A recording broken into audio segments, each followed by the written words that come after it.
वर्ष भर सभी एकादशियां अनेक पापों का नाश करने वाली मानी जाती हैं। इस दिन भगवान विष्णु का पूजन तथा विधान करने से पुण्यों की प्राप्ति होती है।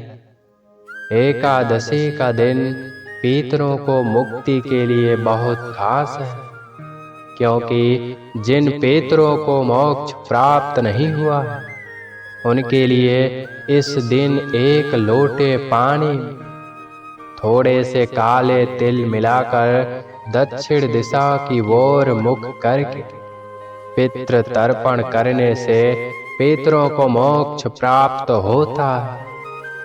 ऐसी मान्यता है कि एकादशी व्रत की कथा सुनने मात्र से यह उपवास करने वालों का यश वैभव संसार में फैलता है। एकादशी के दिन श्री नारायण की पूजा के लिए नारियल, नींबू, ऋतु फल आदि वस्तुओं को एकत्रित करके इससे विष्णु जी का पूजन करने मात्र से, रात्रि जागरण करने से सभी तरह के पापों संकट से मुक्ति मिलने के साथ ही जीवन में खुशियों का संचार होता है।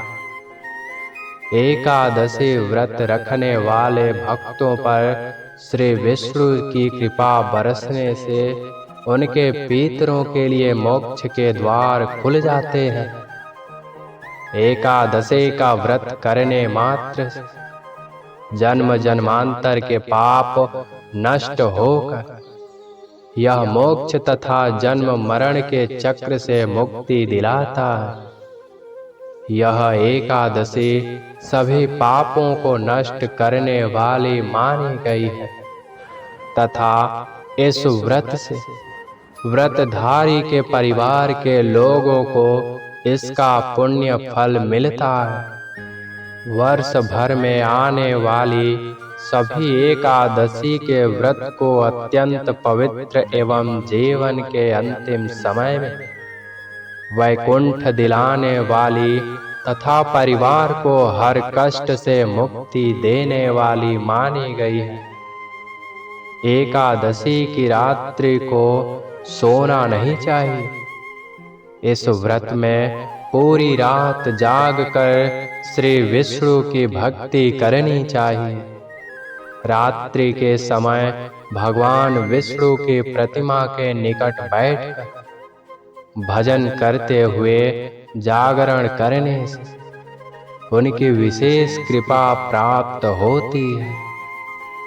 एकादशी व्रत करने वालों को दूसरे दिन यानी पारण करने से पूर्व ब्राह्मणों को भोजन करवाने के पश्चात दान दक्षिणा अवश्य देनी चाहिए। उसके बाद ही स्वयं को पारण करना चाहिए। इससे श्री विष्णु प्रसन्न होकर अपने भक्तों पर अनेक शुभाशीष बरसाते हैं। जिन्हें पुत्र की प्राप्ति की चाह, उन्हें पौष माह की पुत्रदा एकादशी का व्रत अवश्य ही करना चाहिए। इससे व्रतधारी को सुयोग्य संतान की प्राप्ति होती है।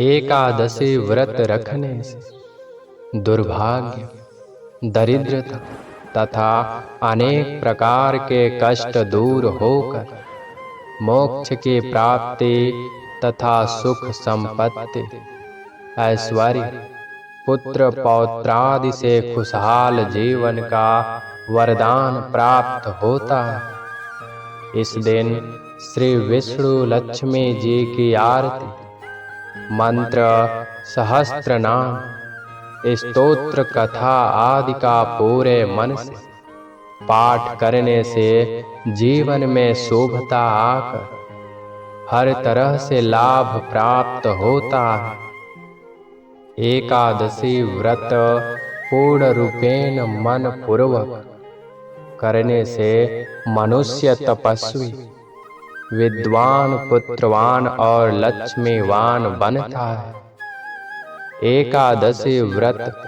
संतान प्राप्ति, मोक्ष प्राप्ति, धन वैभव पाने के लिए करना उत्तम माना जाता है। एकादशी के दिन संतान की कामना से यदि व्रतधारी भगवान श्री कृष्ण के बाल स्वरूप की पूजा करे तो संतान लाभ अवश्य प्राप्त होगा। यह व्रत इतना अधिक शक्तिशाली है कि एकादशी का उपवास पूर्ण मनोयोग से करने से निःसंतान दंपति को संतान सुख अवश्य ही मिलता है। एकादशी व्रत संतान की प्राप्ति तथा उनके दीर्घायु जीवन तरक्की सफलता के लिए खास महत्वपूर्ण माना गया है। संतान की कामना रखकर व्रत करने से शीघ्र संतान की प्राप्ति होती है। सभी एकादशी व्रत की अपनी अपनी विशेषता है तथा उक्त एकादशी का व्रत मनुष्य को कई यज्ञों के फल की प्राप्ति तथा पुण्य फल देने में सक्षम मानी गई है। यह व्रत दो प्रकार से रखा जाता है, निर्जला और फलाहारी या जलीय व्रत। यदि आप स्वस्थ और उपवास करने में सक्षम हैं तो निर्जला व्रत रखें, अन्यथा फलाहारी व्रत रखकर विधिवत पूजा के बाद एकादशी के समापन के पश्चात पारण करें। एकादशी पर दीपदान का बहुत महत्व है। इस व्रत के पुण्य से मनुष्य तपस्वी, विद्वान और पुत्रवान व लक्ष्मीवान होता है तथा सभी सुखों को भोगता है। एकादशी व्रत को पूर्ण भक्ति पूर्वक करने से मनुष्य की सभी कामनाओं की पूर्ति होती है। दोस्तों, उम्मीद करता हूँ कि ये वीडियो आपको जरूर पसंद आया होगा। अगर वीडियो पसंद आया हो तो अपने दोस्तों के साथ शेयर करें ताकि उनको भी ये शिक्षा मिल सके। राधे राधे।